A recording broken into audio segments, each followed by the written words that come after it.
In many senses, this is the company that was the first to really go global. In 2000, Tata Tea created a splash when it decided to acquire a marquee UK brand, tea company Tetley, for a price much higher than its own worth. Interestingly, that marked just a step in a journey that started way back in 1985, when a largely tea plantations company decided to move on. We caught up with the company's MD, Harish Bhat, to understand how Tata Tea became Tata Global Beverages. There have been at least 5 or 6 phases in the transformation of this company. The 0th phase, if I were to start, where when the Tata Group moved in and bought the tea plantation interests of James Finlay. And that created Tata Tea, a tea plantation company with lush green tea plantations in Munnar, in Assam. Which I've been to, by the way. You've been to, I know, and they're beautiful tea plantations. I think everyone should spend a few days in the tea plantations. It's so refreshing. But a tea plantation company by itself would have seen limits to its growth. So at that stage, the compulsion to change was because consumers in the country were moving away from being consumers of just commodity tea to being consumers of brands. And if you look back at the 1980s, there were big brands of virtually every FMCG category coming into this country. The market for soaps, the market for toothpaste, the market for shampoos, all that was growing rapidly. And Tata Tea saw its next phase of growth as becoming an FMCG branded major. This began in the year 1986 when we launched our first brand of tea. There was Kannan Devan tea which was launched in South India, and there was Tata Tea which was launched in North India. That transformed the branded tea market in the country. For the first time ever, tea was packaged in these polypacks. For the first time ever, tea was packaged on the plantations and brought to consumers. So what was happening before that? Because you had some major competitors. I mean, and this is a classic case of an Indian company nibbling at the edges and coming in and taking on the main guys, which is very fascinating. We had respected competitors in this country. We had some of the largest FMCG majors selling branded tea, and we respect them a great deal to this day.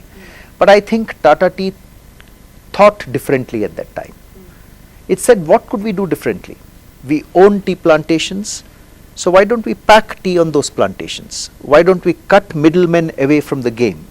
So that was the second phase in our growth, the launch of Kannan Devan tea, the launch of Tata Tea, and immediately thereafter you had brands like Chakra Gold tea and Agni tea, and eventually Tetley tea launched in India as well. So a portfolio of very fine brands. But as we went towards market leadership in the country, I think there was some kind of a writing on the wall, and I'm mentioning the wall here specifically because of what my then boss, Mr. Krishna Kumar, told me, who was the managing director and the vice chairman of the company. And he said that once during that period, I think it was 1989, when the Berlin Wall came down, and when he was watching the pulling down of the Berlin Wall, the one thing that struck him was that we were moving towards a flat global world unhindered by these walls. Sure.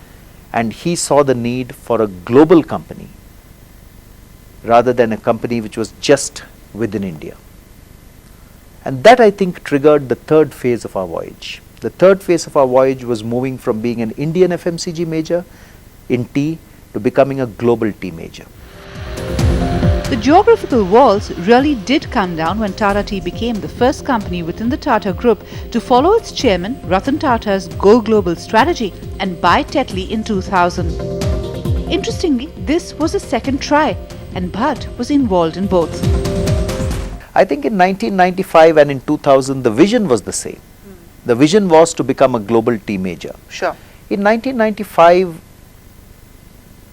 our first attempt, I don't think we had all the resources and the funding soon up as well as it was required. We learnt from that experience.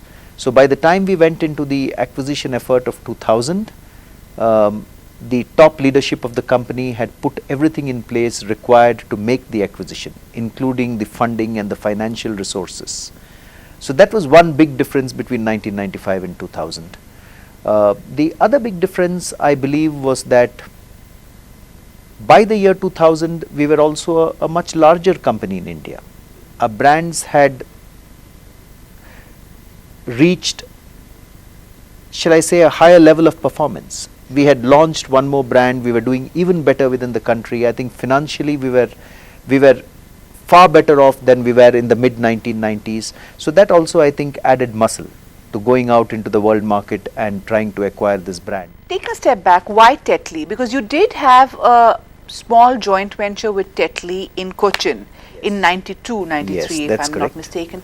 Was that the first step and the first realization that Tetley might work? See, the evolution of our relationship with Tetley went through many phases. Originally, as Tata Tea, we had a supplier relationship with Tetley. We used to supply instant tea to some arms of Tetley in the United States. We got to know the Tetley organization. There was good chemistry built between the top managements of both companies. That led to the establishment of this joint venture in Cochin, which at that time was called Tata Tetley Limited, which was in the business of making tea bags for Tetley for various markets across the world. That joint venture helped both the teams to get to know each other, work with each other, which I think in an amalgamation or an acquisition is very, very important. The chemistry is as important as the brick and mortar and the assets being acquired. Having said that, that was just dipping our feet in the water. I think the real breakthrough came from the courage that our top management demonstrated at that point in time of saying we want to own a global brand and we are capable of managing that brand not only in its heartland geographies. Tetley has always been a strong brand in the UK, in Canada, in the United States, in parts of Europe, but also saying here is an opportunity for us to take one of the best known and finest tea brands in the world and launch it in the new and emerging markets of Asia. In India, in Pakistan, in Bangladesh, that was a in the thought Middle process. East. So if there was one critical aspect that the company was looking at when it acquired Tetley as a strategy, what would it be? I would think it was how can we add value to the Tetley brand? How can we make it a truly global brand? Get round Tetley tea bags. Tetley might have been a 150-year-old global brand when the Tatas took it over, but in many senses, the association helped both spread their wings. Tetley to the new world and Tatas to the old.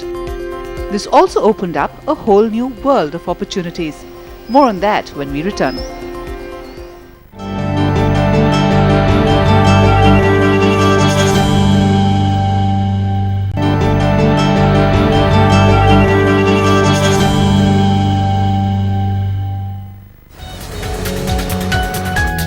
Till the acquisition of Tetley, Tata Tea was a domestically focused company that was nibbling away at a large marketplace dominated by the MNCs and a large segment of local brands. To be fair, though its first steps in branded tea had paid off, it's with this acquisition that it got a bouquet of new offerings.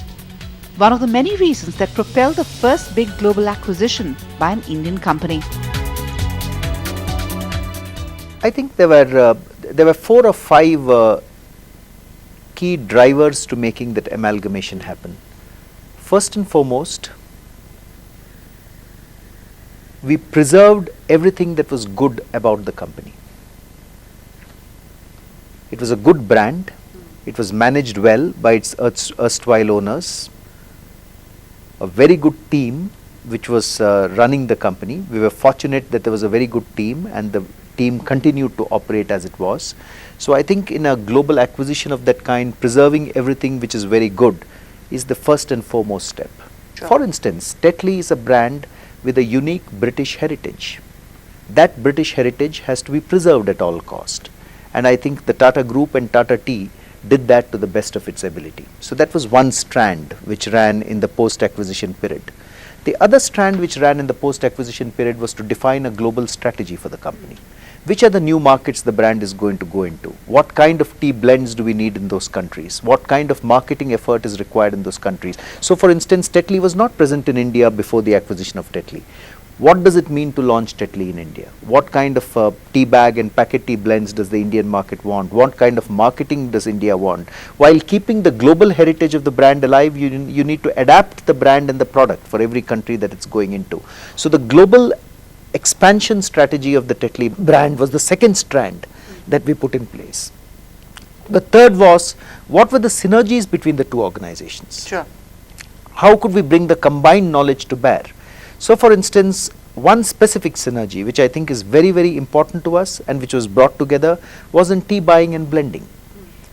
That is the magic of Tata Global Beverages today. How do you make the best blends of tea And what did you put learn them from forward? Tetley? Did they do Tetley it had better because Tetley they were had doing far yes, more in terms of premium segments? Tetley had very, very scientific methodology for the buying and blending of tea. Somewhat different from the methodology that we had in India at that point in time, and that is also because they were buying teas from various global origins. They were buying teas from Kenya, they were buying teas from Malawi, they were buying teas from Argentina, they were buying teas from India. So they needed to bring together components from all across the world and put them into blends that could delight consumers. And as a result of the marriage of Tetley and the Tata Tea organizations, what happened was, over the last decade, we have been able to create a new tea tasting language called Uhuru. Every blend of tea that we create today is measured in terms of the body of the tea, the color of the tea, the sparkle of the tea, the zing of the tea, and that creates the terminology for standardized blends of tea the world over. So if Tata Tea took Tetley to the emerging market, Tetley taught Tata Tea how to blend tea and how to go up the value chain in tea. Absolutely, Yamini. I think when there is a large acquisition or amalgamation of two very respected companies, it's very important to learn from each other. Sure. So those were three strands, but let me cover a fourth and a fifth strand for you. A fourth strand was actually understanding people capabilities, ensuring that people capabilities are best leveraged across the world. It involved the movement of a few critical people from one country to the other, so that knowledge was transferred from one place to the other. That, I think, was the fourth strand. And the fifth strand, which happened at a much later stage, was bringing both these organizations under the umbrella of a company called Tata Global Beverages, which encompasses both Tata Tea and Tetley. So those were 5 strands that we implemented. Interestingly, Tetley was only a starting point. Since then, this company has gone ahead with a series of acquisitions across geographies and segments. So some of them, I think, actually began a little before Tetley, and some of them happened after Tetley. In the early 1990s, we had a joint venture company which was formed in Sri Lanka. The Sri Lankan government at that time was privatizing tea plantations, and along with a very respected Sri Lankan partner, we formed a joint venture company called Vatawala, which is today the market leader in Sri Lankan branded teas.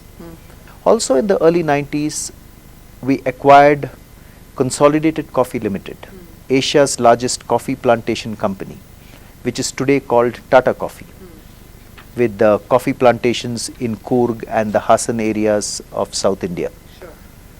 After the Tetley acquisition, the first large acquisition that we carried out was the acquisition of 8 O'Clock Coffee, which is the largest whole bean coffee brand in the United States of America. 8 O'Clock Coffee appealed to us because, like Tetley, it was a brand with great heritage. It's one of the original brands of coffee in the United States of America. So 8 O'Clock Coffee was acquired in the mid-2000s. Thereafter, we had a number of smaller acquisitions. We acquired Yemcha, which is the largest tea brand in the Czech Republic. We acquired Vitax, a brand of teas in Poland. The rationale for each of these acquisitions was, in many of these markets, these are strong regional brands with very strong emotive connect to the consumer. So just like we have strong regional brands in South India, like Chakra Gold and Kanan Devan, we wanted strong regional brands in those countries which could add to the portfolio of brands that we have.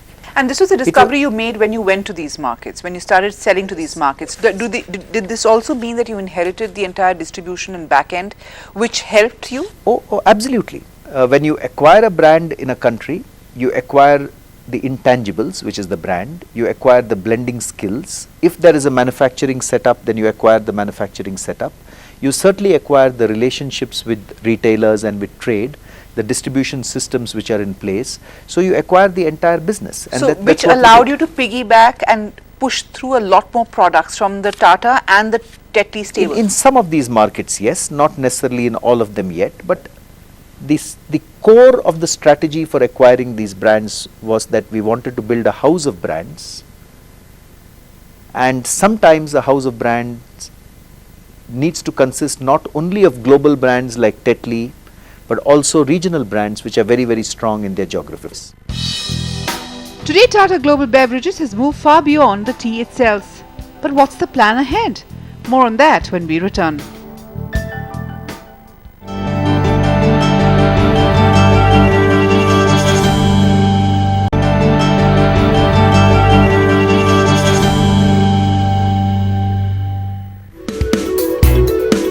In many senses, this wasn't just the first big acquisition by an Indian company, it has also been the one that has had the longest run.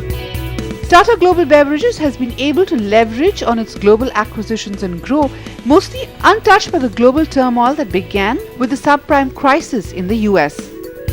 Few Indian globalizers have enjoyed this. So how have things panned out for Tata Global Beverages? I think the joy in being a global company, Mini, is first and foremost you are in a blend of markets. You are in the Western world, you are also in the emerging world. The UK is a large market for us, Canada is a large market for us, but India is a large market for us. So that gives you the kind of stability that a company in one specific country may not have. So we do see slowdowns in specific countries during specific periods, but the fact that we have a broad portfolio, I think, protects us and gives us that stability moving forward. Similarly, we are in tea, we are in coffee, we are in water. So the wild commodity swings in one specific area don't hurt us so much. We are in brands. We are not in the business of commodities alone. And we have learned how to build strong brands, and that once again gives us a huge amount of stability. We have learned to build a global supply chain. We source our teas today from North India, from South India, from Sri Lanka, from Kenya, from Malawi, from Argentina, from Indonesia, from all across the world. That again gives you enormous stability. So we have a very, very large talent pool. Talent is a big issue. How did you develop this? I mean, was this something which was I think because you've had 14 years of run, I think you worked it around it? I think it's critical in building a global company. We are fortunate to have had teams with very good competence, very good commitment. But as a company, we also take care to develop that talent. We ensure that talent is not siloed within a country. We ensure to the extent possible that people move from one country to the other, so that knowledge is transferred. We also ensure there are forums for the sharing of knowledge. Within this company, there are some functions which are global and cut across countries. Tea buying and blending is a global function. Operations and manufacturing is a global function. However, functions like marketing and sales, where you need to understand consumers in depth, those are functions headquartered in each country and each region. Spread has added scale and stability to Tata Global Beverages. But experts say the real reason that companies in India are going global is to accelerate growth. For a peer set of Indian FMCG firms, their percentage growth in the international markets has averaged almost 2 times the growth that they've got from the domestic market in the last 4-5 years. And also we are seeing significant increases in the contribution of international markets to the overall business of the Indian FMCG firms. In fact, if you were to look at it over the last 5 years alone, for a peer set which includes the likes of Dabur, Marico, Tata Global Beverages, Imami, you will see that the international business has moved up from contributing low 20s to the overall business to almost the high 30s today. But Accenture's Vinay Raghunath adds that with growth, there are challenges. The biggest challenge, of course, is setting up of the front end, which includes the entire distribution network, the sales team, ensuring that you have adequate local presence in it, and also the marketing team to be able to tap into the market. Once that is done, the challenge is to establish your brands. Indian firms no longer want to cater to only the Indian population in these markets, and therefore it is critical to establish the brand in the local market. It is critical therefore to understand local nuances, consumer behavior, and then translate that into the value propositions that you bring to these markets. And finally, at the end of the day, it's all about ensuring that you have the operational efficiencies to be able to drive your costs down, whether it is in terms of synergies that you can extract with your local business, or whether it is the flexibility with which you can move into the new market. Tata Global Beverages has been working at all these challenges, and even as it does so, it has gone far beyond tea. To focus on a clutch of areas from coffee retail, the JV with Starbucks, water, and even a JV with PepsiCo for fortified water, which marks an interesting coming together. We are always on the lookout for acquisitions which fit neatly into our portfolio. We are a company, like you pointed out, that has grown through several acquisitions, some of them large like Tetley and 8 O'Clock Coffee, some of them smaller like Yemcha or Grand Coffee or Whiteaxe. So we will always be on the lookout for acquisitions which are neat fits, strategic fits into our portfolio, and that would create another. What would be the criteria for acquisitions? I think and what would it be going beyond these 3-4 segments that you're talking about, or into new categories completely? I would have 2 or 3 clear criteria for any acquisitions that we set our eyes on. First and foremost, they must be within the 3 product categories that we have defined. We have defined ourselves as a natural beverages company which is present in tea, coffee and water. And we have decided strategy is a matter of making... Why not juices? That's also a natural beverage, I think right? strategy is a matter of making choices. And we have made a choice... And you don't want to get into health, juices, etc. We have made a choice that for the next few years there is enough headroom in tea, coffee and water, and we want to grow these 3 categories and become specialists in these 3 categories as we go along. Tata Tea has come a long way from the plantations it ran. Today it has bigger ambitions. So what are the lessons learnt along the way? Last question, what would your advice be to Indian consumer FMCG companies which are going global? First and foremost, I think an Indian company which wants to go global should have belief in going global. You cannot remain anymore an Indian company after you go global. You are a global company which just happens to be headquartered in India. Second, if you are going global in FMCG space with brands, you need to be patient. Building a global brand, even if you have acquired a brand and you're expanding it, requires a lot of focus, a lot of time, a lot of investment. Third, building a global company means that many cultures have to come together. Ensuring that you build a common culture across that global company takes so much importance. And Indian companies which want to go global have to focus on doing that, have to understand and be sensitive to the fact that in many parts of the world different cultures exist. The fourth, our appetite for growth has to be virtually unlimited. You need to have fire in your belly. You need to understand that getting growth in those markets is far more challenging than getting growth in a developing market like India, and you have to live with those challenges forever and ever. These are lessons a lot of Indian companies have learnt, but the road ahead is long and the stakes high as every new market opens a new wave of competitors and also opportunities.